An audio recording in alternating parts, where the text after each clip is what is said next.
morning, good afternoon, good night, folks. My name is Cabitha. If you don't know me, that's okay. Most people don't. And it's been a minute. It's been a second. And the reason it's been a second is because I've been working. Now, I don't think a lot of y'all know this. I work retail currently. We just finished holiday season. It's still bad. But I now am not there every day of the week. And I was supposed to probably do this video in December, but I never said I was on time to anything. I never said I was on time to anything with trends. So we're gonna do it now.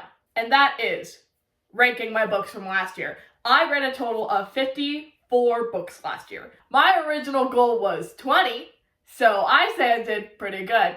So we're basically just gonna do top 5 best books, top 5 worst books, because what else am I gonna do here? We're gonna start with the best books just because I know y'all wanna know the worst books, and we'll do that later.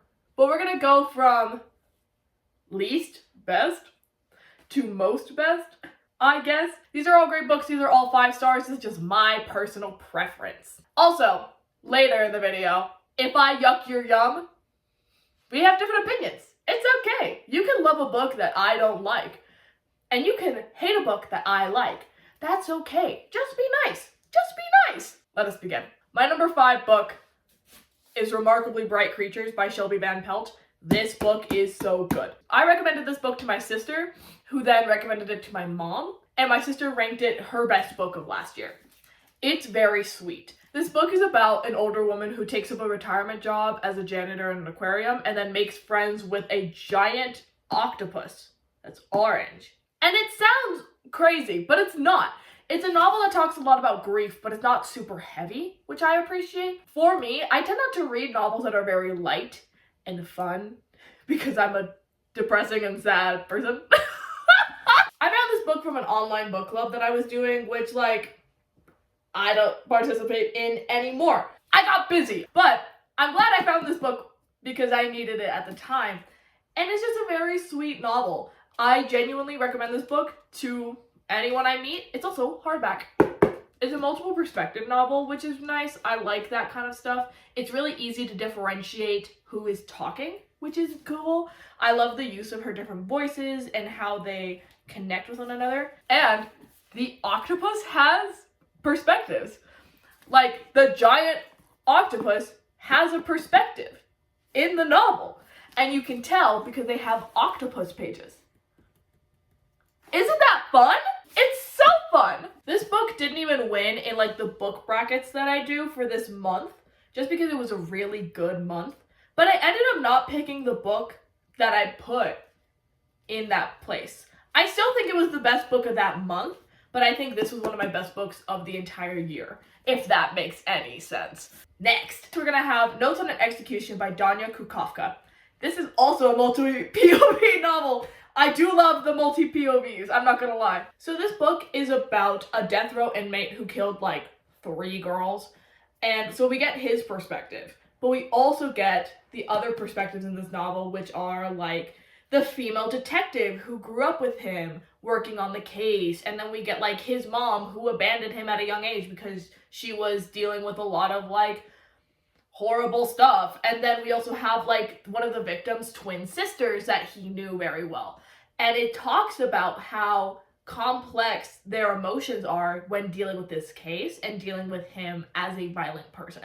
As someone who has dealt with some violent people in my life, coming to terms with the fact that they were violent outside of my interactions with them was very difficult. And I think that a reason why I like this book is because they handle it really well. This book is so well written. I want to read the other books by this author, and I think I might this year, just because I really enjoyed her style. I really enjoyed her diction and her prose. This was one of my best books of the entire year on my book bracket.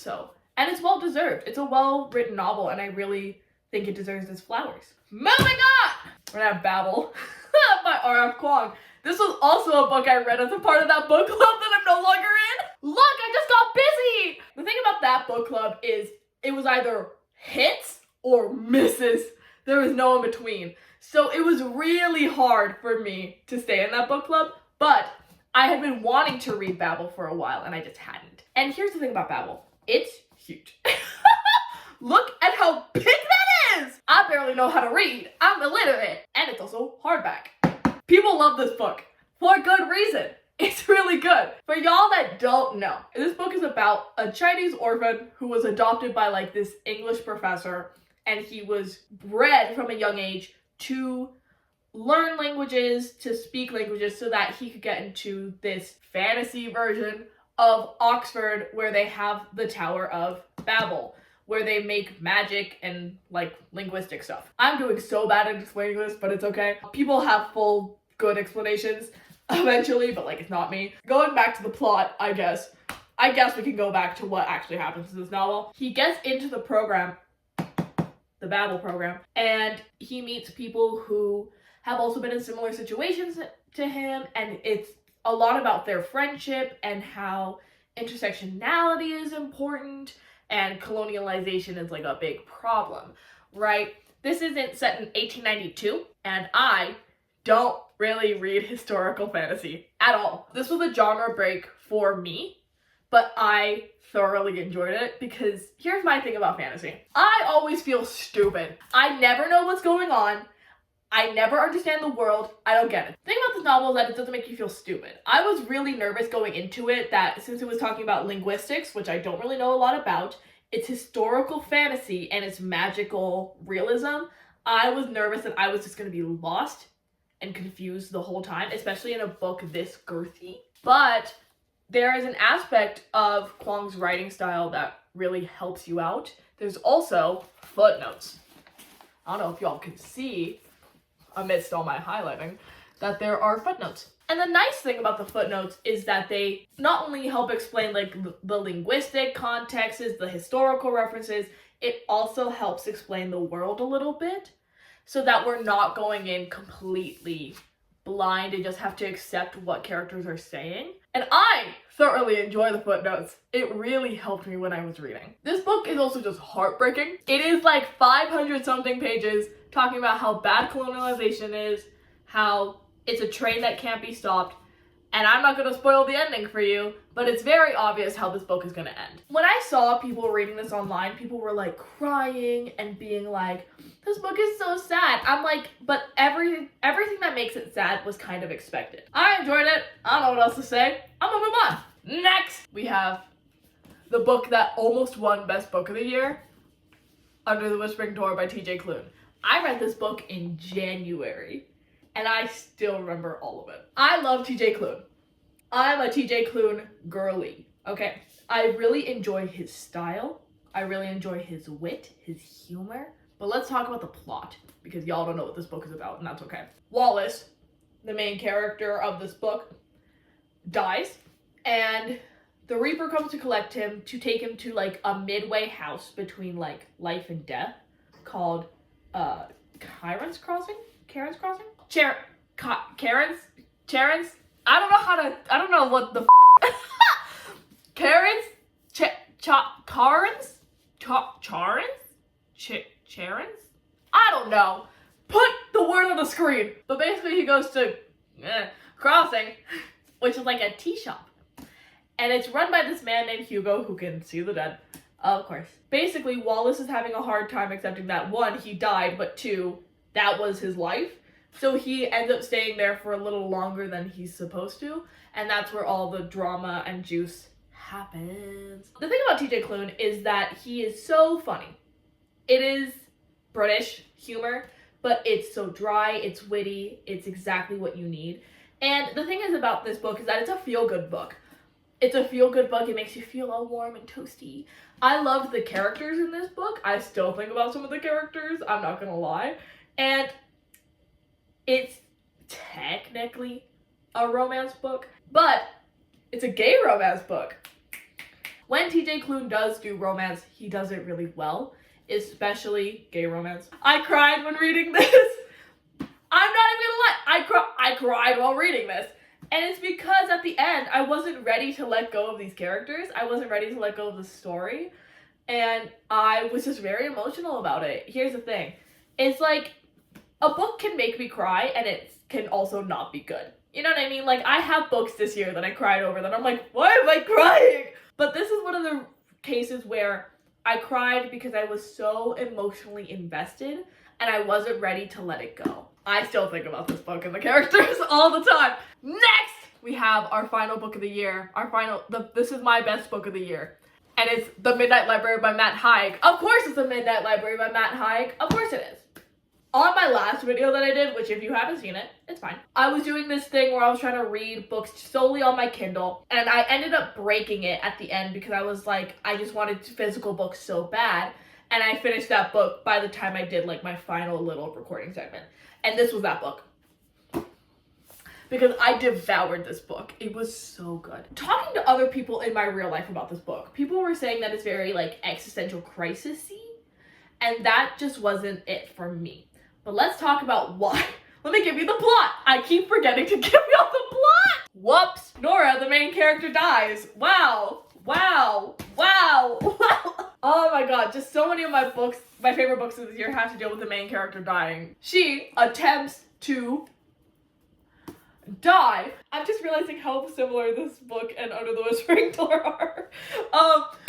She goes to this place called the Midnight Library where she can try out all of her other lives that she could have led. Y'all know the butterfly effect. Y'all know it. So every decision that she made, there's an alternate world that she made a different one, and then they branch out, of course, right? So she gets to try all of those decisions that she had regretted in her real life. And again, the ending here was obvious. The ending here was obvious for me. Some people when reading this book were like, just to all go back to, I know she goes back to the life that, like, the one life that she wanted. I know she did. I knew that from the beginning. But I wanted to see the journey. I wanted to see the destination and how we got there. And I think Haig did a really good job of showing that journey. And the thing about the Midnight Library is just like, I devoured it so fast. I think it's a book that's gonna change my life. Whoa! This is a personal aside. I regretted a lot of my choices. I regretted a lot of my decisions in life to lead me to this point. But I think this book found me at a better time. I think it found me at like the right time, quote unquote, because I was in the middle of regretting all my life decisions. Like, of course I was. But if I go back and I think about myself in all of those different scenarios, I still would have made the same choices. I still would have chosen the life I'm living now.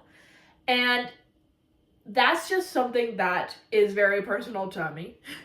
So I really resonated with this book, and it showed me that, you know, like, I shouldn't regret the choices I didn't make because they could have been worse, different, better, but they wouldn't have been yours. It wouldn't have been your life, you know?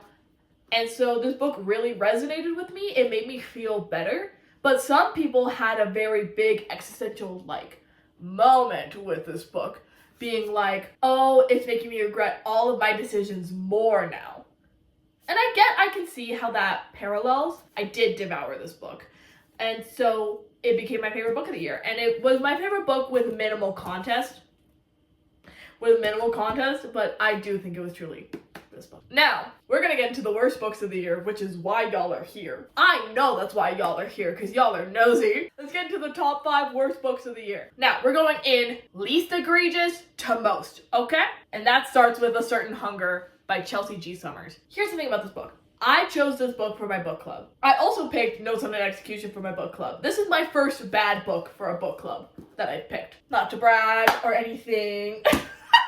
This is my first dookie of this book club. And here's why. The writing is so pretentious. The main character, thinks she's more intelligent than she is. And she's just not. She's not that girl. Like, I guess that's somewhat intentional because she is a serial killer, quote unquote. But it was just so obnoxious to read. It was so hard to get through. Let me tell you what this book is about. I almost forgot to give you all the plot again! This book is a memoir-style fiction novel based on a food critic in New York who killed like a bunch of men. But she loves food, she loves intimacy, and then she kills those men. Now, and yeah, I am wearing fuzzy socks, let me live. It's cold as out here. It's cold, I live in Texas, and Ted Cruz is in Houston Hobby. We're not making it through this winter very well. Here's the thing about this book. She thinks she's smarter than she is. And that's so obnoxious. She uses these SAT vocabulary words and is like, that makes me smart. But then her actions don't always reflect that intelligence. And how she gets caught, it's so stupid. It's so dumb. It's literally so dumb. I get to a certain extent that serial killers or people who can feel the right to take other people's lives think that they're smarter than they are. I get that that's a facet of, like, the archetype of this character. That doesn't mean I still enjoy reading it. I don't think I would mind this book as much if it wasn't told memoir style. The thing is about memoirs is, one, they're already hard as hell to get through. Memoirs in real life about real people and real stories are already kind of hard for me. I'm not a big fan of memoir. My mom and my sister aren't also big fans of memoir. So reading it in this style really did not work for any of us. Especially because there was points where she kept talking about things that really didn't matter. That really just did not matter. And like, I don't care about your childhood. I really don't. I really don't care how you grew up. Because that's not why I picked up this novel.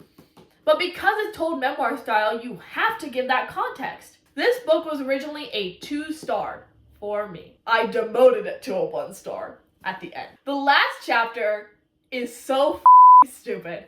I hate the last chapter. We didn't know her motivations for killing people quite at all until this point, and then she introduced a new character, a completely new version of herself, and also the dumbest reason for why she started killing people. And I'm not saying it's dumb because it like actually is. I'm saying it's dumb for her character. Her character, that doesn't make sense for her character. It goes against what she is. She is labeling herself as a psychopath, but yet she's saying that she was in love with this man and like losing him was the reason that she started killing people again. Like, that's stupid and incorrect. That doesn't make sense with her character.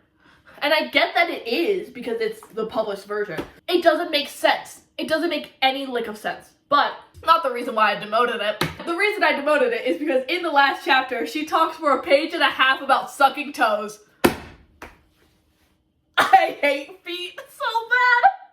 And she made me read like a 1.5 pages about sucking toes. I am red in the face. I hate feet with a passion, dude. I hate my own feet. I hate other people's feet. This is not a thing. So tell me why. On a book that I already didn't like, I already wasn't vibing with, and I already thought was stupid, made me read a goddamn 1.5 pages about feet. Demoted it a star. And the problem was, it was already at 2 stars. It would have probably stayed at 2 stars if it hadn't been for toe sucking. Again, this is a personal preference. It would have been a 2-star otherwise. It still would have made it here, but it would have been a 2-star otherwise. She also struggles with basic concepts. Sorry, this is one last thing that I really gotta harp on. She struggles with basic concepts, dealing with emotions, but then she claims that she was in love with this man. It doesn't make sense! Whatever, we gotta move on. We gotta move on. This gets worse. This gets worse as we go. The 4th worst book of the year was Baby Teeth by Zoje Stage. Oh, okay. I don't think Zoje Stage is a bad writer. The problem with this book is that it's so cliche. It's so cliche. And it doesn't comment on any of the cliches. Let's talk about what this book is, and then I'll tell you why it's so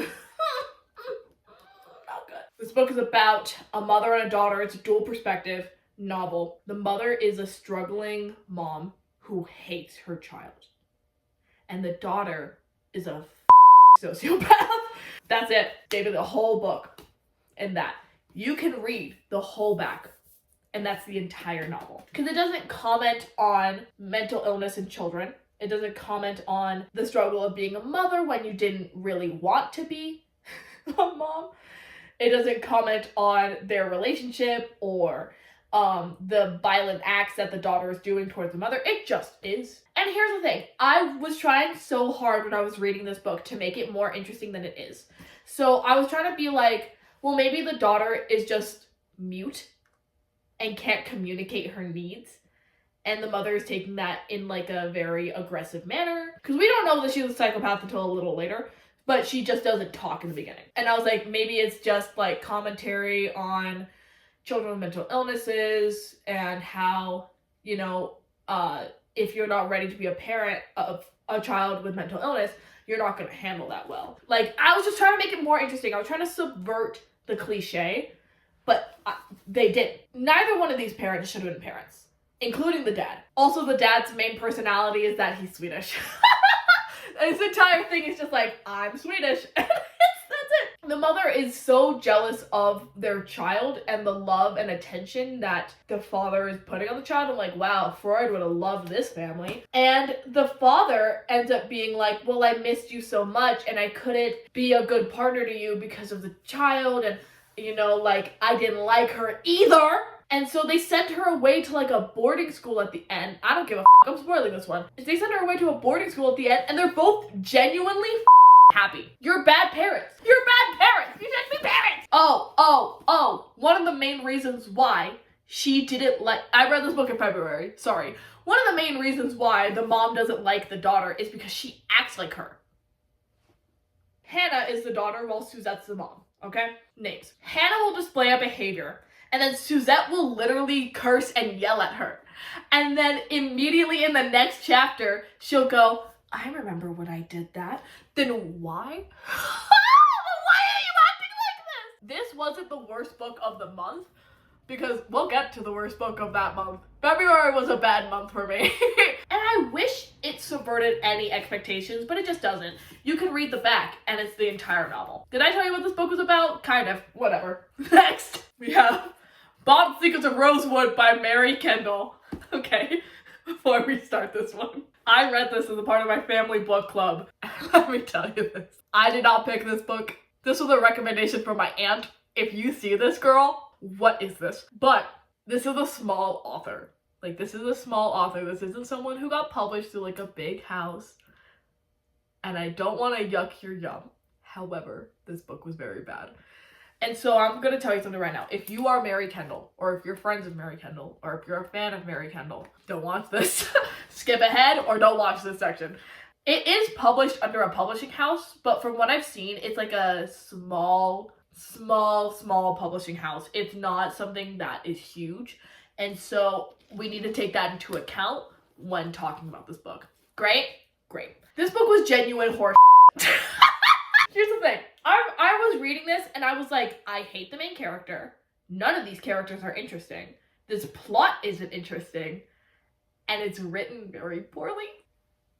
Oh dear God. It's about this girl named Miranda who is a professor of logic who moves to the south and buys this house called Rosewood. Now Rosewood is a historical house, so they're doing like archaeological digs through the university of her house. And they find this bottle, this blue bottle that has like nails and hair and stuff like that in it. And they're like, what is this bottle? What could it be? And so they go on this whole thing. And it's so boring. On the back, it says like, people are trying to oust her from her house by like sending like encircling her house with like a ring of fire and like that. And even when that happened, I was bored out of my mind. Because this book was just so boring. The characters are so unengaging and genuinely flat that you can't relate to them at all. Also, Miranda's so pretentious and she sucks. And the thing is about Miranda is that she's a northerner moving to the south who demeans people from the south. Like, she's moving there and she hates those people. She makes fun of the way they talk through dialogue. And the thing is, I hate when authors do that. You can tell when an author is trying to make fun of an accent, of a dialect, of anything like that, because they will misspell words. Like, you can do that, but it just shows that you think that you're better than them. It shows that you think that they're stupid. It shows that you think that they're not intelligent enough to write those words correctly. And you're doing it to make us hear something, but there are other ways you can do that, primarily with syntax. People from the South use proper English, but they have different syntax. They phrase their sentences differently. It came off really wrong for me. It came off real bad. I think an author who does this really well is James McBride. I recently read The Heaven and Earth Grocery Store, and he denotes AAVE and Southern dialects really well through syntax. it's not hard. And whenever she did that, I was like, F you for that one, seriously, because you're moving to Virginia and you hate Virginians. When they're going through the story, I'm like, no wonder why you don't have any friends here, because you hate everyone. And there was a point in the novel where she was like, those are my people. Really? Because you seem to hate them. You seem to dislike them to an absurd amount. Also, she assumes that just because she's a college professor that she's smarter than the people in her neighborhood, but that is factually incorrect. She's a idiot. When they find the original blue bottle and they're like, it looks like it has nails and hair in it, instead of being like, oh, witches tend to plant things in the earth like hair, like nails, and they tend to be like witches' bottles. They tend to be spells. But she never thought of that. She never Googled that. She never did any of that. It took her like halfway through the book to realize that it was witches. Also, all of the information that she has on witches is just factually incorrect. She keeps calling midnight the witching hour. No, it's not. 3 a.m. is the witching hour. And the thing is, it just shows how poorly researched this book also is. You could not pay me to reread this book. Maybe I would reread Baby Teeth. I could not read this book again. She has a love interest in this book. They're both boring. They're both boring and they both suck. And the thing is like, there was just so many missed opportunities to make this book better that she just didn't take. Like, anything would have made this book better. Anything. She's also jealous over a, like, 20-year-old college student with her love interest. And I'm over here like, weird. And then she's right. No one wants your crusty man. He's boring. Not to yuck someone's yum, but this book was so bad. Next! We all knew this one was coming. We all knew this one was coming. It's Hunting Adeline! Woo! How did I acquire my hands on this? Let me tell you. I knew about Haunting Adeline through book talk. And I knew, not a book I would want to read. And so I was like, I'm not gonna buy it. However, I was doing this thing with my friends where we were gonna buy each other a book, and they bought me not Haunting Adeline, Hunting Adeline, the second book in the series. Out of obligation to my friends, I finished all 500 pages of this. Let us begin. So this is the second book in a series. So I'm going to try and explain to you what happens in the first one and a little bit of the synopsis of the second, just so that things make sense. Adeline Riley. Now, why do we have the same name? And why is it spelled the same? Whatever. Adeline Riley is an author who falls in love with this, like, criminal bad boy named Zaid who takes down child trafficking rings, but is also a huge masochist and stalker himself. And he physically stalks her and, like, kills men that try to get with her. And she's like, that's so hot. It's so romantic. That's basically the first book. The second book's synopsis is as follows. Adeline gets kidnapped by his enemy and gets sold into the human trafficking market. Because of course she does. This book is him trying to find her and her being in human trafficking. And they reunite halfway through the book. The rest of the book is them trying to take down the human trafficking and child trafficking organization. Great.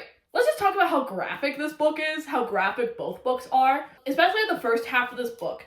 Adeline is going through such traumatic things for the gigs of it, I guess. She truly cannot catch a break. And there's just no point where, in this first part, where she feels genuine joy, genuine happiness. And that is so hard to get through. It's so hard to read. It's hard to read someone get brutalized, mauled, beaten down, bullied for like 300 pages. It's really hard. I've never read a scene before. I don't recommend it. It's bad. And it really didn't do anything. In the trigger warnings list, because there is one, says that there's stuff like blood play and knife play and degradation and all that stuff. But for like half of this novel, and like majority of like the spicy scenes, those aren't consensual. So it's not blood play and it's not knife play, it's her getting with a knife. Those things have to be consensual. And they're not. When she did get saved, I was like, God bless that we are just not dealing with that anymore because it was so hard to get through. This book is written very badly. And look, okay, for the last book, I had to have a disclaimer of, like, this is a small author, this is a small publishing house. This book is massive. I don't need to give that same disclaimer at this point. She already has people that love her. It's not me. I had to turn off my brain to get through this book. Because there were points where she was, like, wearing a blindfold, and then she was like, I can see. And I'm like, you can't see. There's a blindfold on. I had to turn off my brain. Because if I didn't, I would not be able to get through this book. Because I would just be questioning everything. Now let's talk about Zoje. I hate Zoje. He's so awful. He's no better than any of the other men. But then, like, why are you with him? You know what I mean? He coerced you into being with him. And then now that you are with him, you want to get married in under a year, but you don't know his birthday. Oh. He sucks because he's just such that stereotypical misogynist in, like, a hot man's body. And he's, like, such a rebel, such a bad boy, but he cares about the children. And it's like, I don't care about him. Because he would say something out of his mouth, and I'd be like, shut up, Zoje. At a certain point, I was like, I'd rather read an Adeline chapter where she's getting brutally and all this than read his chapters. Do you know how bad that is? And look, everyone's already harping about how bad this book is, so I don't really need to explain it more. It doesn't handle the mental health issues very well here, because she goes through a lot of PTSD, for obvious reasons, and it's just not handled properly. But when is it ever here? When is it ever handled properly in these books? I'm never reading this book again. I thought maybe I could do a video idea, but then I'd have to read the first one and I'd have to reread this one, and that is not happening. At the end of all of this, all I'm gonna say is, this book that was deemed so spicy ended with them being engaged and doing so dark, so romance. Finally, we're at the worst book of the year. And yes, this wasn't the worst book of the year. It was so poorly written. I thought this was gonna be the worst book I've ever read in my entire life. And then I read this other book. The worst book I read this year was The Discomfort of Evening by Rijneveld. The horrors this book has put me through. Like, this isn't even funny. This isn't even like one of the funny, haha, this book is so bad. Like, we already went through that stage. We're just getting into horrific books. Like, these are just horrific books. The Discomfort of Evening is about this young girl dealing with the loss of her brother, the grief of losing her brother due to like an accident, like nothing like they could have done. And the family never is repaired. It can never really recover from the loss of this child. She ends up doing these weird things to try to get attention and love and all that stuff. It genuinely disturbed me. I get it. I get that that's the title of this book. It's The Discomfort of Evening. I was uncomfortable. The problem was, this book was just uncomfortable. It wasn't, for me, commenting on anything. It wasn't talking about how neglect can do really bad things to you and how you can act out with neglect. It just was doing these horrific situations that were just unchecked by anyone in her life. Not even her other siblings who she was close to, none of her parents, none of the adults in this community, no one. I guess you can say the book did its job if the job was purely to make you uncomfortable. But reading this book was genuinely awful. It was so emotionally draining to read this book because of the situations that she was putting herself through every single chapter. We never got a chapter where something was normal, especially near the end. Those situations are going to be here forever. In the other video that I did, in case you haven't watched it, I talk about how she stuck a thumbtack in her belly button and it was never removed for the entire book. And I was like, girl, you're gonna get tetanus. And this happens in like the first third of the book. And the end of the book, she lives on a farm. All of her family's like livestock got infected with like hand and foot disease or something like that. And she ends up taking her hand, ungloved, and sticking it into a cow's. Like, I'm not going to talk about the weird incest things. There's weird incest things that happen in this book. Mind her, she is the oldest of the rest of the siblings, besides her older brother that died. And there's weird incest things. And I'm going to spoil the ending for you. At the end, she herself. At the end, this like 11, 12-year-old girl sneaking downstairs and locking herself in an ice fridge which is reminiscent of how her brother died. Her brother died because he was ice skating and he fell through the ice and he couldn't get out. And nothing about this novel was redeeming for me. I hated the writing style. Like, there are some of these books where I'm like, the writing style just wasn't for me. I vehemently hated this writing style. I'm not a big fan of flowery prose. That's not my thing. This was flowery prose without substance. So I was reading sentences on sentences and not gaining anything from it. And I also know that this book was a translation, and it could be a bad translation. I don't know. I don't speak Dutch. I'm not gonna know if this is a bad translation or not. All I have is this. I didn't like the writing style. I didn't like the story. And this was the first book of that video. So I had to push through. I couldn't DNF it. I've only DNF'd 2 books this year. This is not one of them. Because here's the thing. At a certain point, like with this one and with this one, I finished these books out of spite. Because I wanted to make a book journal where I could really talk about it. I already mentioned the fact that she was really little. I think I would have enjoyed this book more if she was older and she was more in control of her actions. The fact that it was happening to a kid this young really did not sit right with me. And the fact that an adult was writing this from the perspective of a child and a child doing and having all these horrific things done to her, I think that's just really what rubbed me the wrong way. And personal time, woo! As someone who grew up in a bad family home, this book didn't do anything for me. It didn't enlighten me to like the horrors that children experience. The thing is, I think what also bothered me was like none of these topics were handled well. So they weren't handled with grace, they weren't handled with care. They were just there to be shock factors and horrific, while like these things happen to people. Losing family members and doing things out of grief, that happens to people. Being neglected as a child, that happens to people. And the fact that they just kind of like handled everything else in here for shock value rubbed me the wrong way. But those are my books. Those are my books in 2024. These are only 10 of the books that I've read, so maybe like a fifth of what I've read last year. I hope that I can be able to do this video again next year, or I guess this year with 2025. Woo! And I hope you all enjoyed it. If you did, wouldn't hurt to give it a thumbs up. If you have anything to say about any of the books that I mentioned, if I yucked your yum, if I yummed your yum, let me know. And if you like my vibes, if you like my energy, I recommend subscribing. Maybe hitting the bell so you get notified whenever I post, which will be more frequent now that I'm not working this kind of schedule every week. Thank you so much. Have a wonderful day. I'll see you guys later.